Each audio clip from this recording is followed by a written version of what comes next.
तर आज क्वेश्चन आहे rationalise the denominator. Rationalise the denominator जर तुम्ही पाहसाल तर तुमचा डिनॉमिनेटर काय आहे, इरॅशनल नंबर आहे, याला रॅशनलाइज करायचा आहे. मग रॅशनलाइज करताना काय करायचं आहे, जो तुमचा इरॅशनल नंबर आहे त्यानेच काय करायचं आहे, तुमच्या न्यूमरेटर आणि डिनॉमिनेटर दोघांना काय करायचं आहे, मल्टिप्लाय.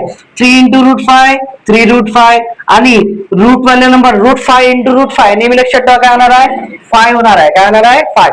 त्यानंतर अगेन काय करायचं आहे की रॅशनलाइज डिनॉमिनेटर पुन्हा काय करायचं आहे, 1 रूट काय 1 अपॉन रूट 14 इंटू याला काय करायचं आहे रूट 14, याला पण काय करायचं आहे रूट 14.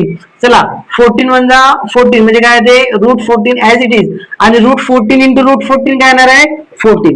चला नेक्स्ट क्वेश्चन काय पुन्हा काय करायचं आहे, रॅशनलाइज डिनॉमिनेटर पुन्हा तुमचा जो इरॅशनल डिनॉमिनेटर आहे त्याने काय करायचं आहे, न्यूमरेटर आणि डिनॉमिनेटर दोघांना काय करायचं आहे मल्टिप्लाय.